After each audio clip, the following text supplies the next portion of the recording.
There's not much to do when all I can is thinking about you. Not doing well, don't know where you are, 'cause you're not. Hai semua, Assalamualaikum warahmatullahi wabarakatuh. Balik lagi di channel YouTube Melsa Ig Firdaus. Apa kabar teman-teman semua? Semoga selalu dalam keadaan sehat ya, dilancarkan segala urusannya. Amin amin ya robbal alamin. Masya Allah, tabarakallah, ketemu lagi dengan hari Jumat. Alhamdulillah masih bisa berbagi. Apa-apa divideoin, apa-apa diposting. Percuma kamu sedekah terang-terangan seperti itu nggak akan dapat pahala. Loh. Situ siapa? Allah tahu banget bakal dapat pahala apa enggak, bakal diterima atau enggak. Jadi gini ya teman-teman, sebelumnya mohon maaf, di dalam video ini tidak ada unsur riya, pamer ataupun sejenisnya. Jadi gini, saya pernah dengar di suatu ceramahnya Ustadz dan itu terngiang-ngiang banget di telinga saya ya bun. Katanya gini, gak apa-apa sedekah terang-terangan, asalkan bukan terang-terangan gak sedekah. Nah loh, betul apa betul ibu-ibu, mbak-mbak, bunda-bundi semua? Nah, jadi gitu ya bun, siapa tahu dengan saya menaikkan video saya yang ini bisa jadi referensi buat teman-teman semua. Bisa jadi ide usaha ataupun ibu-ibu yang lagi bingung mau masak apa bisa juga jadi ide menu harian. Oke, ada yang tahu nggak nih di episode Jumat Berkah kali ini saya mau bikin apa, mau masak apa? Hayo tebak. Yap, bener banget, nasi tempong.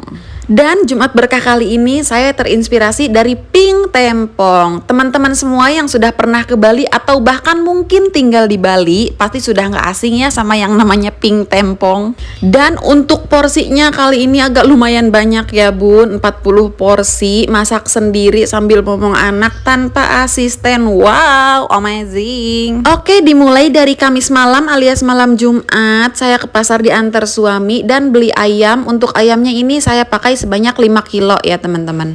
Kemudian beli bumbu-bumbu yang memang stoknya sudah habis dan sayuran-sayuran yang dibutuhkan untuk di menunya. Dan ini untuk persiapan saya lakukan di malam hari ya bun, setelah si bocil-bocil bobo. Ini langsung saya nguprak di dapur biar pas paginya itu nggak riweh banget, jadi tinggal goreng-goreng doang. Dan yang pertama saya pegang tentunya protein hewani ya teman-teman, seperti biasa. Untuk ayamnya di sini saya potong sedang aja ya, nggak terlalu besar dan nggak terlalu kecil. Dan untuk resep ayam ungkepnya ini nanti insya Allah saya tuliskan di kolom deskripsi ya bun. Ini ternyata satu wajan ini nggak cukup ya teman-teman, jadi saya pakainya 2 wajan dan bumbunya dibagi 2 gitu ya. Ya dikarenakan saya nggak punya barang-barang seperti yang mau hajatan gitu, wajan-wajan yang gede-gede banget. Jadi ya udah yang ada kanggoin aja, manfaatin. Dan saya mau mengucapkan terima kasih untuk teman-teman semua sudah mau ngeklik video ini. Buat yang baru menemukan channel YouTube saya, jangan lupa di-subscribe ya teman-teman. Dan untuk yang selalu setia nontonin video saya dan komen yang baik-baik, saya ucapkan terima kasih banyak. Semoga Allah senantiasa memberikan kesehatan dan kemudahan dimanapun berada ya. Oke, setelah mencuci protein hewani tadi, jangan lupa sinknya dibersihkan ya teman-teman, biar nggak ada tamu yang tak diundang. Jelangkung bukan tuh. bukan. Tikus atau kecoa gitu misalnya ya bun. Sambil menunggu si ayam ungkepnya ini mateng, untuk mempersingkat waktu, jangan diem, jangan leha-leha, langsung aja pegang yang lain. Di sini saya mau potong-potong tempe dulu ya bun, dan untuk harga tempe di sini 5.003 dan ini untuk per tempenya ini mau saya potong jadi 4. Oke, ini saya percepat saja videonya. Dan ini si ayamnya alhamdulillah sudah mateng. Ini mau langsung saya angkat aja. Dan untuk yang di sebelahnya juga, ini juga sudah matang ya teman-teman. Jadi mau langsung saya tiriskan saja. Dan setelah uap-uapnya hilang, setelah dingin, setelah ditiriskan, ini mau langsung saya simpen di kulkas nantinya ya bun, biar besoknya saya nggak terlalu riweh dan tinggal goreng-goreng deh. Oke, setelah setelah ayamnya terangkat semua, ini mau langsung saja saya juga mau ungkep tempenya ya teman-teman. Dan jangan lupa nanti ditambahin lagi garam dan penyedap ya teman-teman, karena mungkin garamnya tadi udah keserap sama si ayam ya. Oke, next di sini saya mau cuci-cuci si tahunya dan saya belah dua gini ya teman-teman. Saya beli tahu 20.000 dan isinya ada 24 biji. Dan mau saya ungkep juga di air bekas rebusan ayam tadi ya teman-teman. Dan jangan lupa dikasih garam lagi biar nggak hambar. Dan setelah beres ngurusin si tahu, ini balik lagi ke tempe. Untuk merebus tempenya ini sebentar aja ya teman-teman, khawatirnya malah jadi hancur nantinya. Ini mau langsung saya angkat dan tiriskan saja.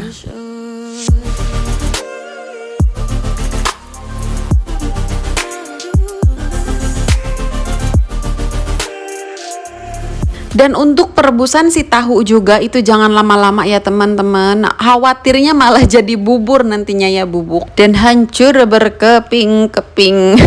Untuk penyimpanannya ini mau saya gabung aja sama tempenya ya, karena ini masih ada space, jadi nanti di kulkasnya nggak menuhin tempat gitu ya. Akhirnya beres juga prepare untuk besok, dan ini video saya lanjut di keesokan harinya ya teman-teman. Dimulai dengan mengeluarkan si ayam dan tempe tahu dari kulkas. Kemudian barang-barang yang ada di meja ini mau saya pindahkan ya teman-teman biar nggak sempit. Maklum lah ya bun, namanya juga dapur senggol. Tapi alhamdulillah ini bermanfaat banget untuk keluarga kecil saya. Oke, di sini saya mau panaskan air dulu ya teman-teman, karena saya mau merebus sayur-sayurannya. Dilanjut juga memanaskan minyak untuk goreng-goreng si ayam, tempe, dan tahunya. Dan ini saya mulai di jam kira-kira 12:30 ya teman-teman, di saat si kecil bobo. Karena kalau nggak nunggu tidur dulu sudah pasti riweuh banget ya teman-teman. Minta digendong lah, minta ngacak-ngacak lah, ya pokoknya ada aja. Oke, next di sini untuk lalapannya saya mau ngerebus bayam ya teman-teman. Ini memang sengaja bayamnya ini nggak saya potekin batangnya, memang seperti ini. Seperti yang saya bilang tadi, saya bikin nasi tempong ala-ala pink tempong. Jadi ya bayamnya begitu ya teman-teman. Oke, walaupun riweuh kesana kemari megang ini itu, jangan lupa ini si ayam dibalik biar nggak gosong. Dan untuk si bayamnya ini jangan lama-lama direbusnya ya teman-teman, khawatirnya jadi lembek, itu kan kurang enak ya, kurang mantap. Dan ada sedikit tips dari saya, kalau merebus sayur ijo setelah diangkat itu wajib banget direndam di air dingin atau di air es ya teman-teman. Biar apa? Biar si warnanya itu tetap hijau ya teman-teman.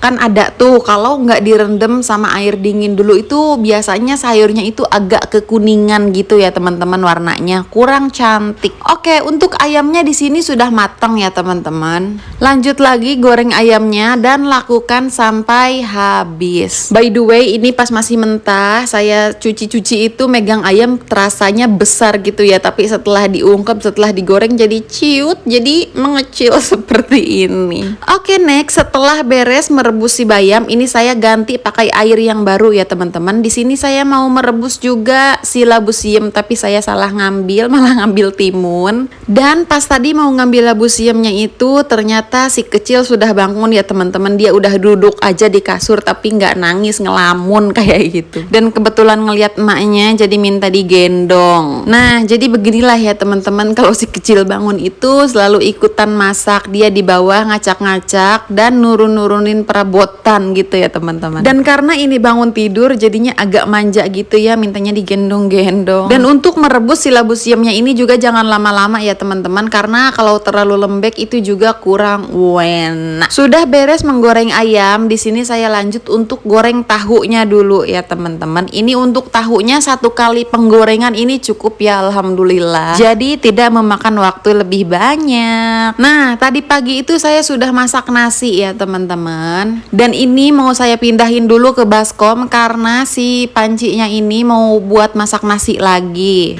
Maklum ya, seperti yang sering saya bilang di video-video sebelumnya, namanya juga keluarga kecil, jadi barang-barangnya juga ya secukupnya. kecil-kecil, nggak punya yang seperti buat hajatan kayak gitu yang gede-gede. Ini saya lanjut lagi untuk memasak nasinya, dan di Magicom ini kurang lebih 1 liter ya teman-teman, saya masak 2 kali. Balik lagi ke si tahunya nih, alhamdulillah si tahunya udah mateng. Ini videonya saya percepat aja ya teman-teman, karena kalau nggak dipercepat entah kapan selesainya. Setelah menggoreng tahu, dilanjut dengan menggoreng tempenya ya teman-teman. Dan untuk tempe ini 2 kali penggorengan ya, karena memang ukuran si tahu dan si tempe itu lebih besar tempe, jadi dia nggak bisa untuk 1 kali penggorengan. Sambil nunggu tahu dan nasinya mateng, di sini saya mau bungkus nasinya dulu ya teman-teman. Di sini saya bungkus pakai kertas untuk pembungkus nasi kayak gini. Ini sekitar jam 3-an ya teman-teman, sedangkan ini dibagikannya tuh jam 5-an. Dan kalau nggak dibungkus pakai kertas nasi kayak gini, khawatirnya itu malah jadi kering, kena angin kayak gitu ya teman-teman. Dan biasanya sih seperti itu. Dan biar lebih rapih juga kelihatannya ya teman-teman. Untuk nasinya ini saya memang sengaja agak banyak. Ini saya kasih 3,5 centong gitu ya kira-kira. Karena memang requestan dari Pak suami juga, katanya tenaga-tenaganya makannya banyak, jadi porsinya dibanyakin aja biar kenyang. Jumat berkah kali ini saya masih bikin untuk tenaga-tenaganya suami saya ya teman-teman. Dan biasanya bikin 15-20 porsi. Jadi digilir gitu ya teman-teman. Jumat ini untuk yang di sini dan Jumat berikutnya untuk yang di sana. Dan kali ini Masya Allah bikinnya langsung brek digabungin. Jadi yang di sana, di sini, di sono itu digabungin hari ini. Suami saya juga sih yang nyuruh, tapi alhamdulillah saya bisa. Dan alhamdulillah juga moodnya lagi bagus ya Cin. Karena biasanya kalau mood saya lagi jelek itu saya nggak pernah masuk dapur ya teman-teman. Jangankan untuk bikin Jumat berkah, untuk makan sehari-hari aja kalau memang moodnya jelek ya nggak akan masuk ke dapur. Karena masak itu juga hati kita tuh harus bagus ya teman-teman. Menurut saya pribadi sih itu tuh ngaruh banget nanti ke rasanya ya. Solusinya ya kita makan di luar atau jajan di luar, GoFood sesekali nggak apa-apa lah ya. Karena kita juga harus mengetahui produk dan kualitas yang orang lain jual ya teman-teman. Mohon maaf nih malah jadi curhat. Oke lanjut, ini nasi kedua yang saya masak di Magicom yang besar ya teman-teman. Jadi setelah ini habis terbungkus, saya mau lanjut masak lagi. Dan total saya masak nasi itu 2 kali di Magicom yang kecil dan 2 kali di Magicom yang besar. Dan total nasi yang saya masak itu kurang lebih 5 liter ya teman-teman. Tadi lagi goreng-goreng ikan asin dan sambil bungkus-bungkus nasi ya teman-teman. Dan jangan lupa tuh si ikan asinnya dibalik biar nggak gosong. Karena nasi tempong tanpa ikan asin kayak ada yang kurang gitu ya mam. Ditambah lagi pakai sambal tempong yang pedas dan sugar. Asal kuat aja tuh ya yang punya asam lambung sama emah seperti saya. Oke, di sini saya mau lanjut bikin sambalnya ya teman-teman, dan ini menguji adrenalin banget sih karena sambal tempong itu sambal dadak, jadi nggak mungkin ya pakai chopper. Jadi mau nggak mau saya ngulek. Dan untuk sambal tempongnya di sini cuma menggunakan cabai, terasi, garam, gula dan tomat ya teman-teman. Di sini tomatnya saya potong-potong kecil kayak gini biar menghaluskannya itu lebih mudah. Lalu terakhir jangan lupa dikasih perasan jeruk limau ya teman-teman biar makin segar. Dan untuk sambalnya sendiri di sini saya 2 kali ngulek ya teman-teman, karena lagi-lagi cobek saya kecil, perabotan saya kecil, jadi ya 2 kali gitulah. Sebelum bikin sambal yang ronde kedua, ini mau saya masukin dulu ke dalam plastik klip. Ini saya menggunakan plastik klip yang ukuran 5x8 ya teman-teman. Dan untuk isi sambalnya ini nggak terlalu banyak dan juga nggak terlalu sedikit. Saya cuma menggunakan 2 sendok kecil kayak gini. Tapi jangan khawatir, ini sambalnya udah pedes pol ditambah seger buang. Dan ini adalah sambal yang kedua yang saya ulek ya teman-teman. Dari penampilannya aja udah meyakinkan banget nggak sih? Dan alhamdulillah ini untuk bahan-bahannya semua sudah beres ya teman-teman. Mulai dari rebusan kangkung, terus timun dan labu siam, nasi, ayam, tempe, tahu, dan ikan asin gorengnya. Pokoknya sudah ready, tinggal kita plating-plating aja. Dan untuk styrofoamnya ini ukuran berapa-berapanya saya kurang tahu ya teman-teman. Ya pokoknya beginilah seperti yang teman-teman lihat. Tapi memang agak kesempitan ya teman-teman karena porsi nasinya banyak dan lauknya yang komplit. Tapi nggak apa-apa, ini kita padet-padetin aja gimana caranya biar cukup. Oke teman-teman, sepertinya video saya juga sudah mau berakhir. Terima kasih banyak teman-teman masih setia ya nonton videonya sampai akhir. Dan untuk Jumat Berkah berikutnya, teman-teman ada ide nggak nih untuk saya? Tulis ya di kolom komentar, karena saya udah bingung mau bikin apa lagi, tapi yang simpel-simpel aja. Oke, sampai di sini dulu ya videonya. Jangan lupa di like, komen, dan subscribe. Nyalain juga tombol loncengnya biar teman-teman tidak ketinggalan video terbaru dari saya. Thanks for watching, have a nice day, and bye-bye. See you in the next video. Wassalamualaikum warahmatullahi wabarakatuh. When nothing really matters, that's all I wanna do. I hope that you're safe and that I will see you soon. If I can lay down beside you, I will.